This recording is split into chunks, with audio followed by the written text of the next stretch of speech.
Miryalaguda municipality ఎన్నికల్లో భాగంగా 43వ ward నుంచి సిపిఎం పార్టీ బలపరిచిన బీఆర్ఎస్ పార్టీ అభ్యర్థి మహమ్మద్ నస్రిన్ సుల్తానా మగ్దుం పాషా గారిని భారీ మెజారిటీతో గెలిపించండి. మున్సిపాలిటీ ఎన్నికల ప్రచార కార్యక్రమంలో భాగంగా బీఆర్ఎస్ పార్టీ యువజన నాయకులు నల్లబోతు సిద్ధార్థ మరియు సిపిఎం మాజీ ఎమ్మెల్యే శాసనసభ్యులు జూలకంటి రంగారెడ్డి ముఖ్య అతిథులుగా హాజరై ప్రజలను ఉద్దేశించి మాట్లాడుతూ కాంగ్రెస్ పార్టీ ప్రకటించిన 6 గ్యారంటీ పథకాలు ఇప్పటి వరకు అమలు కాకపోవడం, అవి కేవలం మాయమాటలుగానే మిగిలిపోయాయని విమర్శించారు.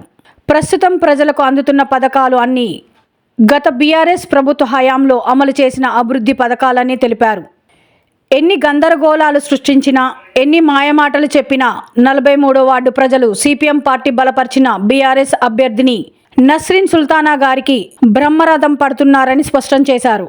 అలాగే 42వ వార్డు నుంచి బీఆర్ఎస్ అభ్యర్థి ఇక్కా స్వరూపాన్ని కూడా గెలిపించాలని కోరారు. మిత్రపక్షాలు బలపరిచిన 29వ వార్డు సిపిఎం అభ్యర్థి డబ్బికార్ మల్లేష్ గారిని కూడా భారీ మెజారిటీతో గెలిపించాల్సిందిగా ప్రజలను కోరారు. ఈ కార్యక్రమంలో మాజీ municipality vice chairman Dabbikar Mallesh గారు పాల్గొని ప్రస్తుత అధికార పార్టీ పాలనను ఎండగట్టారని, ప్రస్తుత పాలనలో ఎలాంటి అభివృద్ధి జరగలేదని, అభివృద్ధిని కోరుకునే ప్రజలు సరైన నాయకత్వానికి అవకాశం ఇవ్వాలని విజ్ఞప్తి చేశారు. ఈ కార్యక్రమంలో మాజీ కౌన్సిలర్ జి వీరాచారి, రామ్మూర్తి, చీదల శ్రీనివాస్ తదితరులు పాల్గొన్నారు. అదేవిధంగా యువజన కాంగ్రెస్ నాయకులు అమీర్ గారి సారథ్యంలో బీఆర్ఎస్ పార్టీ యువజన నాయకులు నల్లబోతు సిద్ధార్థ పార్టీ కండువా కప్పి పలువురిని అధికారికంగా బీఆర్ఎస్ పార్టీలోకి ఆహ్వానించారు. కార్యక్రమానికి పార్టీ ప్రధాన కార్యదర్శులు, అధ్యక్షులు, ప్రజాప్రతినిధులు, పార్టీ కార్యకర్తలు పెద్ద సంఖ్యలో హాజరై విజయవంతం చేశారు.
అమీర్ గారు యువజన నాయకులు దయచేసి ముందుకు రావాలి.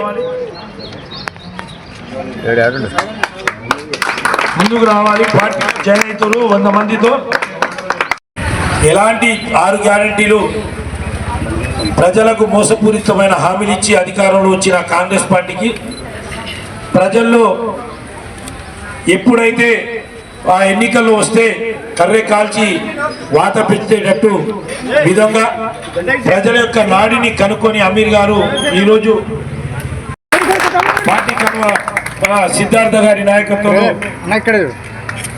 చేరుతారు.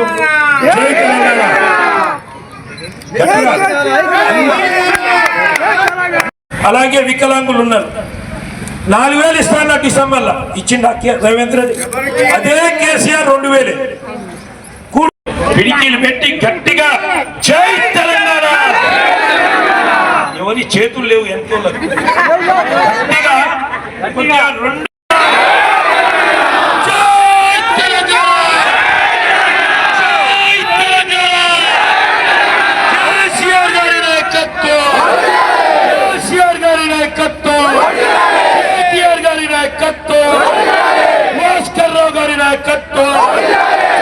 రంగారెడ్డి గారి నాయకత్వం.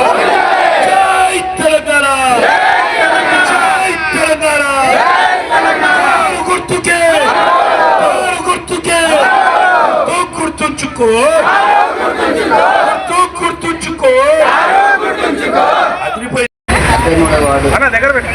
43వ వార్డు మహిళలకు, నా తోటి సోదరులకు అందరికీ మొత్తం నర్సింగ్ ఓటేసి గెలిపించాలని కోరుకుంటున్నాను.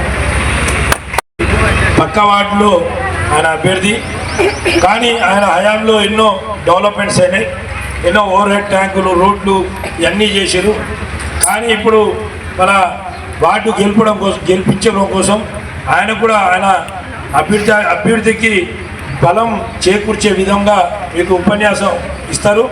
మన ఆయన ఈ ఎన్నికల సభ అధ్యక్షులు మగ్దుం గారు, ఇక్కడికి వచ్చేసినటువంటి మరి సిపిఎం పార్టీ రాష్ట్ర కార్యదర్శి వర్గ సభ్యులు రంగన్న గారు, అట్లనే మన బీఆర్ఎస్ నాయకులు సిద్ధార్థ గారు, ఇక్కడ ఉన్నటువంటి అభ్యర్థులు నాతో పాటు ఉన్నటువంటి 42వ వార్డు, 43వ వార్డు ఉన్న అభ్యర్థులు, ఇక్కడికి వచ్చేసినటువంటి సోదరులందరికీ కూడా ఈ ఎన్నికల సందర్భంగా మీ అందరికీ కూడా ధన్యవాదాలు తెలియజేస్తున్నాను. ముఖ్యంగా ఒకటి గుర్తుంచుకోండి, ఈ ఎన్నికలు లోకల్ బాడీ అంటే రాజకీయాలు ఉన్నప్పటికీ కూడా నాని అన్న తారతమ్యం లేకుండా అభివృద్ధి ధ్యేయంగా అందరినీ ఎన్నికలు అయిపోయిన తర్వాత ఆ రకంగా చేసిన ఘనత మన అందరి మీద ఉన్నది. మేము గతంలో చేసిన వాళ్ళే. నేను వైస్ చైర్మన్గా చేశాను, అట్లనే మగ్దుం కూడా వైస్ చైర్మన్గా చేశారు. అభివృద్ధిలో మొత్తం కూడా డెవలప్మెంట్లో బంగారుగడ్డ చూసినా మనం చేసినవి ఉన్నాయి. ఈనాటి వరకు కూడా చూసుకుంటే అనేక అభివృద్ధి కార్యక్రమాలు ఉన్నాయి. అందుకని ఇక్కడ ఉన్న ప్రజానీకానికి కూడా విజ్ఞప్తి చేసేది ఏంటంటే, అనేక రకాలైన మాయమాటలు చెప్తారు. ఇలా ప్రభుత్వంలో మేమే ఉన్నాం అన్నీ వస్తాం, ప్రభుత్వంలో ఉంటే మాత్రం ఏమవుతుంది. అందుకనే అనేక రకాల ఇప్పుడు గృహలక్ష్మి పథకం ఇంతకుముందే చెప్పారు, 2500 ఇస్తున్నాను, ఈనాటి వరకు కూడా అమలు పరచలేదు. 6 గ్యారెంటీల్లో 3 గ్యారెంటీలు అమలు పరిస్తే ఇంకా 3 గ్యారెంటీలు అమలు పరచలేదు. సంక్షేమ పథకాలు అమలు జరపమని మనం ఏమనలేదే, నువ్వు పెట్టుకున్న ఓట్ల కోసానికి మరి అమలు జరపాలి కదా. పేదలు అనేక మంది ఉన్నారు, నిరుద్యోగులుగా ఉన్నారు, నిరుద్యోగ సమస్య పరిష్కరించలేదు, పేదలుగా ఉన్నారు. వాళ్ళకి ఇంటి స్థలాలు ఈ ప్రింట్ను కాక 42, 43 కారు గుర్తు కేసు గెలిపించాలి. 29లో మనకు సంబంధాలు ఉన్న వాళ్ళందరినీ కూడా మీరందరూ ఓట్లేసి సుత్తి కూడా నక్షత్రంపై వేసి గెలిపించడానికి మీరందరూ బాధ్యత తీసుకోవాలని చెప్పి కూడా ఈ సందర్భంగా అందరూ విజ్ఞప్తి చేస్తూ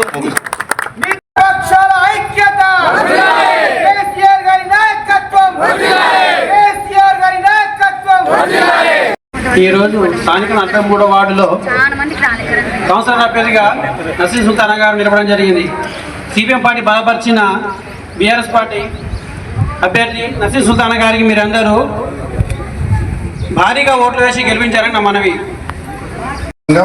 ఈరోజు 43వ వార్డు పార్టీ ఆఫీసు కార్యక్రమానికి ఇచ్చేసిన రాష్ట్ర నాయకులు సిపిఎం రంగన్న గారికి, అదేవిధంగా బీఆర్ఎస్ పార్టీ రాష్ట్ర నాయకులు మాకు యువనేత మా ప్రాణమైన వ్యక్తి సిద్ధార్థ గారికి, ఈరోజు అదేవిధంగా సిపిఎం నాయకులు మన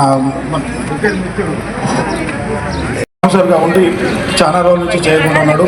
ఈరోజు ఆయనను ఎంతోమంది యువత ఈరోజు మీరు నిలబడాలన్నా అని చెప్తే ఈరోజు 29వ వార్డులో మళ్ళీ మల్లేశన్న నిలబడడం జరిగింది.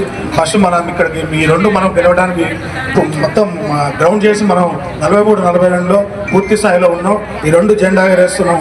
అదేవిధంగా 29వ వార్డులో మల్లేశన్న కూడా ప్రతి ఒక్కరు కూడా సహకరించి ఆ వార్డు కూడా గెలిచే విధంగా మల్లేశ గారిని గెలిపించుకోవాల్సిందిగా కోరుచున్నాం. గతంలో కూడా అంతే, వాళ్ళే అదే వ్యక్తులు, ముఖమే చేంజ్. పార్టీ జెండా అదే, కాంగ్రెస్ పార్టీ జెండా అదే జెండా మనకు దించిందని కూడా తెలియజేసుకుంటున్నాం. ఎందుకంటే ఆ జెండా స్వరూప గారిని మరియు 29వ వార్డు మల్లేశన్నని గెలిపించవలసిందిగా కోరుచున్నాను. జై తెలంగాణ. ప్రియతమ నాయకులు మాట్లాడతారు, ఒక్కసారి జై తెలంగాణను, జై తెలంగాణ. మన సిద్ధన్న మాట్లాడవలసిందిగా. ఈరోజు స్థానిక 43వ వార్డులో బీఆర్ఎస్ పార్టీ కార్యాలయాన్ని ఓపెన్ చేసుకునే కార్యక్రమంలో పాల్గొన్న పెద్దలు మాజీ ఎమ్మెల్యే రంగారెడ్డి గారికి మరియు ఇక్కడ పాల్గొన్న పెద్దలందరికీ, వార్డు ముఖ్యులకి, పెద్దలకి, ఇక్కడికి పెద్ద ఎత్తున తల్లి వచ్చిన యువతలకి, మహిళా సోదరులకి, 42-43వ వార్డు ప్రజలందరికీ కూడా పేరు పేరున నమస్కారాలు తెలియజేస్తా ఉన్నాను.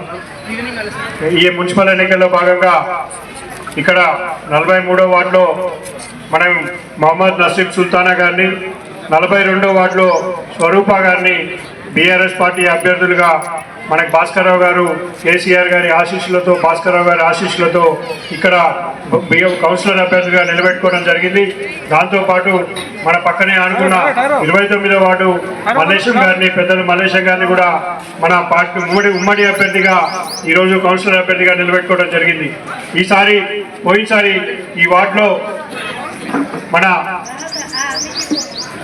ఒక్కసారి ఈ వార్డు డెవలప్మెంట్ ఎంత చేశారో మనకు అన్ని చూసిన మగ్దూమ్ గారి ఆధ్వర్యంలో. సరే, మగ్దూమ్ గారు ఏదో పెరిగిపోయారు, మగ్దూమ్ గారు ఏదో సంపాదించేసారు, మగ్దూమ్ గారు కోట్లు వచ్చేసినాయి అని చెప్పి ఒక అంత పుకారం లేపి మగ్దూమ్ గారిని పోయినసారి అపోహలతోటి కొంచెం మనమే ఓడగొట్టుకున్నాం. ఓడిపోయిన దగ్గర నుంచి మీరందరూ చూసి 5 సంవత్సరాల్లో ఓడిపోయినా అని చెప్పి ఏ రోజు కూడా మిమ్మల్ని వదిలేసిపోలేదు. ఏ రోజు కూడా, ఒక్కరోజు కూడా ఇక్కడ నుంచి వేరే వార్డులో కానీ వేరే దగ్గర కానీ వెళ్ళలేదు. మీ మధ్యనే ఉన్నాడు, మీకోసమే ఉన్నాడు, కొట్లాడుతూనే ఉన్నాడు. గత 5 సంవత్సరాలుగా కూడా ನಾನು కౌన్సిలర్గా గెలవలేదన్నా ఏ ఇబ్బంది లేకున్నా, మీ ఇంట్లో ఏ ఇబ్బంది ఉన్నా మీకోసం సీఎం రిలీఫ్ ఫండ్ కానీ, మీ వార్డులో డెవలప్మెంట్ కానీ, మీ వార్డులో రోడ్లు కావాలన్నా కానీ భాస్కర్రావు గారిని వెంటబడి ఈ వార్డు అభివృద్ధిలో గత 5 సంవత్సరాల్లో కూడా ఆయన చేతుల మీదుగానే జరిగింది. కానీ గత 2 సంవత్సరాల్లో మన పార్టీ బీఆర్ఎస్ పార్టీ ఓడిపోయిన తర్వాత ఇక్కడ ఎమ్మెల్యే గారు వచ్చిన తర్వాత అంతకుముందు ఏం చెప్పారు, ఏం చేయలేదయ్యా 3 సంవత్సరాలు అంటే, మా ప్రభుత్వం అధికారంలో లేదు కాబట్టి చేయలేదు, మా ప్రభుత్వంలో ఉంటే ఈ వార్డులో 10 కోట్లు చేసేవాళ్ళం, 5 కోట్లు చేసేవాళ్ళం అని చెప్పి పగర్బాలు పలికిరు ఇక్కడ. కానీ 2 సంవత్సరాల నుంచి కాంగ్రెస్ పార్టీ అధికారంలో ఉన్న మున్సిపాలిటీలో మన భాస్కర్రావు గారి ఆధ్వర్యంలో 40 కోట్ల రూపాయలు శాంక్షన్ అయి ఉన్నా కానీ గత 2 సంవత్సరాల్లో ఒక్క పని మీ వార్డులో జరిగిందా అని చెప్పి మీరందరూ కూడా ప్రశ్నించాల్సి, మీకు రేపు మళ్ళీ కాంగ్రెస్ పార్టీకి ఓటు వేయాలని చెప్పి మీ దగ్గరకు వస్తారు. మీరు ప్రశ్న అడగాలి, ఏం చేసినామని ఓటు వేయాలయ్యా? ఆ రోజు ఎమ్మెల్యే ఎలక్షన్లో మీరే 420 హామీలని చెప్పి మాకు 2000 అయితే 4000, 4000 అయితే 6000, ఇష్టం వచ్చినట్టు 10,000 రైతు బంధు ఇస్తే 15,000 ఇష్టం వచ్చినట్టు 420 హామీలు ఇచ్చి మమ్మల్ని మభ్యపెట్టి మాయ చేసి ఎమ్మెల్యే ఎలక్షన్లో గెలుపొందిరు. ఆ 2 సంవత్సరాల్లో మీరు పీకింది ఏంది అన్న ప్రశ్న మీరు వేయాలి. కంపల్సరీ అడగకపోతే ఏమవుతుందంటే మనం ఏమి ఇవ్వకపోయినా కానీ వీళ్ళందరూ గొర్రెలాగా మనకే ఓటేస్తున్నారులే, ఇప్పటికే కళ్ళన్ని ఆకాశంలో పెట్టుకొని తిరుగుతూ ఉన్నారు. మరొక్కసారి మనం ఆదమర్చి కాంగ్రెస్ పార్టీని ఇక్కడ గెలిపిస్తే నెక్స్ట్ వచ్చే 3 సంవత్సరాలు మీ గురించి పట్టించుకునే నాదుడే ఉన్నాడు, మీ గురించి ఆలోచించే నాదుడే ఉన్నాడు. కాబట్టి మనం ఒక షాక్ ఇవ్వాలా. మళ్ళీ ఒక్కసారి బీఆర్ఎస్ పార్టీని మున్సిపల్లో బీఆర్ఎస్ పార్టీని జెండా ఎగరవేస్తే రేపు 3 సంవత్సరాలు మనం ఇచ్చిన హామీ ఇవ్వకపోతే రేపు ఎమ్మెల్యే ఎలక్షన్లో మనం తంతర్రా బాబు అన్న ఒక భయం అనేది వాళ్ళలో కలగాలి.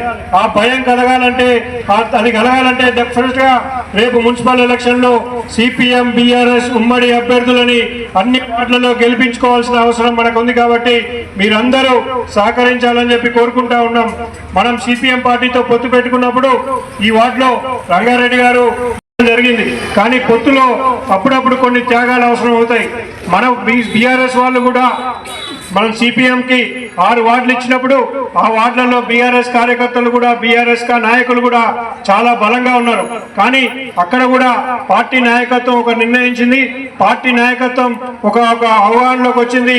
అక్కడ సిపిఎం అభ్యర్థిని నిలబెడుతున్నాం అంటే వాళ్ళందరూ భాస్కర్ రావు గారి ఆ సూచన మేరకు ఆ రోజు ఆయన ఆలోచించుకోకుండా ఇన్ని సంవత్సరాల ప్రయాణం చేస్తున్న ఒక పార్టీని వదులుకొని ఒక్క సీటు కోసం అని చెప్పి అవతల వాళ్ళు, ఎందుకంటే మగ్దుం మీద ఈసారి గెలవలేము అన్న సర్వేలు క్లియర్ గా చెప్తున్నాయి. ఈసారి మగ్దుం గెలవబోతున్నాడు కదా, మన కాంగ్రెస్ పార్టీ మనిషిని ఎందుకు దాంట్లో ఇబ్బంది పెట్టాలి, ఎవరో ఒకరిని తెచ్చి ఇక్కడ పడేస్తే వాడు పడతాడులే, రేపు పొద్దున ఓడిపోయిన వాడి కింద వేయచ్చు అన్న ఒక కుతుంబంతో సిపిఎం పార్టీలో ఉన్న అభ్యర్థిని ఆయన రాత్రికి రాత్రి అటు తీసుకెళ్లి కాంగ్రెస్ పార్టీ టికెట్ ఇచ్చారు. ఇవన్నీ ప్రజలు గమనిస్తా ఉన్నారు. ఇక్కడ సిపిఎం పార్టీ లీడర్షిప్ గట్టిగా ఉండటం వల్ల అన్ని ఓట్లు వచ్చినాయి. కాబట్టి ఈసారి టీఆర్ఎస్ పార్టీ సిపిఎం పార్టీ కలిసి కట్టిగా ఉమ్మడి అభ్యర్థిగా మన అభ్యర్థిని నిలుపుకోవడం జరిగింది. కాబట్టి ఈసారి మంచి భారీ మెజార్టీతో మనం ఇక్కడ బీఆర్ఎస్ పార్టీ కారు గుర్తును గెలిపిస్తే మన మున్సిపాలిటీలో బీఆర్ఎస్ జెండా ఎగరవేయబోతున్నాం. కాబట్టి మీరందరూ ఆ గెలుపుని ఈ 42, 43 వార్డు నుంచే చూపించాలి. పక్కన మీకు ఎవరంటే స్నేహితులున్నా కుటుంబ సభ్యులున్నా కానీ పక్కన మన పక్క వార్డులో 20 ఒక్కసారి మీరందరికీ ధన్యవాదాలు తెలియజేస్తాను. ఈరోజు 42, 43 ఈ వార్డులకు సంబంధించినటువంటి ఎన్నికల ప్రచారానికి ఎన్నికల కార్యాలయం ప్రారంభోత్సవ కార్యక్రమానికి ఇక్కడ పోటీ చేస్తున్నటువంటి అభ్యర్థులు 43వ వార్డు నుంచి పోటీ చేస్తున్నటువంటి సుల్తానా మగ్దుం గారు, అదేవిధంగా స్వరూప గారు 42వ వార్డు నుంచి, అవతల 29వ వార్డు నుండి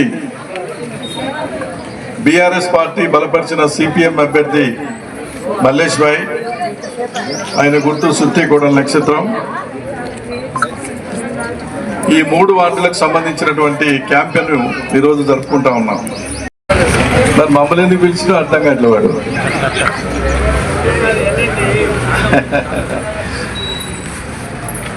అయితే ఈ ఎన్నికల ప్రచారం సందర్భంగా ఏ అభ్యర్థులైనా కూడా అనేక మాటలు చెప్తారు, అనేక వాగ్దానాలు ఇస్తారు. ఆ పార్టీ వాళ్ళని ఈ పార్టీ విమర్శిస్తుంది, ఈ పార్టీ ఆ పార్టీ అని వాళ్ళు ఇటు వీళ్ళు అటు విమర్శలు ఉంటాయి. ఎందుకంటే 2 సంవత్సరాలు అయింది కాంగ్రెస్ పార్టీ అధికారంలోకి వచ్చి. వాళ్ళు ఎన్నికల మేనిఫెస్టోలో కొన్ని వాగ్దానాలు చేశారు, 6 గ్యారంటీ పథకాలు ప్రకటించారు. ఆ 6 గ్యారంటీ పథకాల్లో 1, 2 కొన్ని అట్లా చేశారు తప్ప మిగతా ఏది అమలు చేయలేకపోయారు. ఇంతకుముందే మీరు చెప్పారు, ప్రతి మహిళకు కూడా 2500 రూపాయలు ప్రతి నెల జమ చేస్తానని చెప్పారు. సంవత్సరానికి కార్మికులకు, ఆటో కార్మికులు, వ్యవసాయ కూలీలకు 12,000 ఇస్తానన్నారు. ఇచ్చారా? పెన్షన్ కూడా ఎంత పెంచుతున్నారు? 4,000 చేస్తా అన్నారు. పెంచారా? 1 రూపాయనా? వికలాంగులకు పెంచుతా అన్నారు. పెంచారా? పెంచలేదు. గ్యాస్ ధర తగ్గిస్తా అన్నారు. తగ్గిందా పెరిగిందా? పెరిగిందా తగ్గిందా? కమ్యూనిస్ట్ పార్టీగా మేము కూడా అనేక సార్లు చెప్పినా కూడా వాళ్ళు ఎప్పటికప్పుడు దాటేస్తూ పోతున్నారు తప్ప అమలు చేయట్లేదు. కాబట్టి ఇవాళ ప్రభుత్వాన్ని ఆ పార్టీ నిలదీయాలి. మీ పద్ధతులు బాలేవు, మీరు ప్రజలకు మోసం చేస్తున్నారు, హామీలు అమలు చేయటం లేదు. కాబట్టి మేము ఖచ్చితంగా మీకు వ్యతిరేకంగా ఎన్నికల్లో కానీ ఉద్యమాలు కానీ నడిపిస్తామని ఈరోజు పోరాటాలు చేస్తూ ఉన్నాం. పోరాటం మీరు బతకడానికి పోరాటం. ఇవన్నీ ఎవరు చేసిన మగ్నం? ఎస్ఎఫ్ఐ వాడు ఎస్ఎఫ్ఐ నాయకుడు ఉండేటప్పుడు వార్డులో ఎవరికి ఏది వచ్చినా కూడా పిలవగానే వెంటనే వచ్చి ఏమైందమ్మా ఏమైందన్నా అయ్యా అనుకుంటూ ఆ దవాఖాన తీసుకుపోవటమా, పోలీస్ స్టేషనా, ఎంఆర్ఓ ఆఫీసా, లైట్ వెలగట్లేదన్నా, ఒక ట్రైన్ లేదన్నా, ఒక రోడ్డు లేదన్నా, పంచాయతీ ఉన్నా, భార్యాభర్తల పంచాయతీలైనా రెండు పార్టీలు కలిసి ఎన్నికల్లో ముందుకు పోవడం అనేది జరుగుతుంది. ఇది అర్థం చేసుకోవాలని కోరుతా ఉన్నాం. భాస్కర్రావు గారు తర్వాత సిద్ధు వీళ్ళ గట్టిగా పెట్టారు, మేము గట్టిగా పెట్టాం. మీ వాళ్ళతో మీరు మాట్లాడండి, మా వాళ్ళతో మేము మాట్లాడతామని చెప్పేసి మొత్తం లాస్ట్కి ఏం చెప్పాడంటే, సరే మీరు ఏ నిర్ణయం చేస్తా నిర్ణయానికి కట్టుబడి ఉంటా, నేనైతే అడుగుతున్నా మీరు ఏ నిర్ణయం చేస్తా నిర్ణయానికి కట్టుబడి ఉంటా, అవసరమైతే నేను అవతల వాటి నుంచి అయినా పోవటానికి సిద్ధమైతా, మా వల్ల పొత్తు చెడిపోకూడదు అని చెప్పేసి మగ్ధం చెప్పాడు. అవసరమైతే నేను అవతల వాటి నుంచి కూడా పోతాను, మీరు ఏ నిర్ణయం చేస్తే దానికి కట్టుబడి ఉంటానని మగ్ధం అన్నాడు. అనేది అర్థం చేసుకొని ఆ రకంగా ఏంటంటే మీ యొక్క ఓట్లు ఖచ్చితంగా ఈ రెండు పార్టీలు ఎందుకు కలిసిపోతున్నాయి, ఇక్కడ పోటీ చేస్తున్నటువంటి అభ్యర్థులు ఏంటి అనేటువంటి దృష్టిలో పెట్టుకొని అవకాశవాదులకి బుద్ధి చెప్పాలి. తర్వాత ఏంటంటే ఏ పార్టీకి ద్రోహం చేసిపోయినా కూడా బుద్ధి చెప్పాలి వాళ్ళకి. నినకండి, వాస్తవంగా జరిగింది ఇది, మేము సిన్సియర్గా ప్రయత్నం చేశాం, ఇంకా ప్రయత్నం చేస్తున్న క్రమంలో అతను ఆ రకంగా ఏంటంటే దూరం కావడం అనేది జరిగింది. అతనికి మీరే బుద్ధి చెప్పాలి. అందుకనే ఈ ఎన్నికల్లో 43వ వార్డు నుండి ఇలా పోటీ చేస్తున్నటువంటి మన సుల్తానా మగ్దుం గారిని మీరు ఆయన గుర్తు కారు గుర్తు సిపిఎం పార్టీ కార్యకర్తలు అందరూ కూడా మీరు గట్టిగా పనిచేయాలి. రెండు పార్టీల కార్యకర్తలు గట్టిగా పనిచేసి మరి సుల్తానా మగ్దుంని ఇక్కడ గెలిపించాలి. 42వ వార్డు నుంచి బీఆర్ఎస్ అభ్యర్థి స్వరూప, ఆమె కూడా మంచి యాక్టివ్గా తిరిగేటువంటి మరి యువ నాయకురాలు, ఆమెను గెలిపించాలి. 29వ వార్డులో మల్లేష్ భాయ్ సిపిఎం పార్టీ నాయకుడు, ఆయన రాష్ట్ర కమిటీ సభ్యుడు, గతంలో మున్సిపల్ వైస్ చైర్మన్గా పనిచేశాడు. బంగారుగడ్డ నుంచే కౌన్సిలర్గా ఎన్నికై చాలా అభివృద్ధి కార్యక్రమాలు చేయడం జరిగింది. 24 గంటలు ఆఫీసులనే, పొద్దున్నే వచ్చి ఆఫీస్ కాడ అని చెప్పి వచ్చి పనిచేసేవాడు. ఆయనకు అనేక ఇబ్బందులు ఉన్నా కూడా జరిగింది. అందుకని ఈ 3 వార్డులు అత్యధిక మెజార్టీ తోటి గెలిపించడానికి బీఆర్ఎస్ సిపిఎం పార్టీ కార్యకర్తలు నాయకులు సమిష్టిగా పట్టుదలతోటి ఛాలెంజ్గా తీసుకొని ఆ రకంగా గెలిపించాలి. అప్పుడే వాళ్ళకి బుద్ధి చెప్పిన వాళ్ళు అయితే తప్ప మరొకటి కాదని చెప్పేసి మీ అందరికి తెలుసు. ఆ నమ్మకం మాకుంది. ఈ 3 వార్డులకు 3 మంచి మెజార్టీ తోటి గెలిపిస్తారని చెప్పేసి మరి ఆశిస్తూ మీ అందరికీ విజ్ఞప్తి. సిపిఎం పార్టీ బలపరిచిన బీఆర్ఎస్ అభ్యర్థి కారు గుర్తుకే, సిపిఎం పార్టీ బలపరిచిన బీఆర్ఎస్ అభ్యర్థి కారు గుర్తుకే.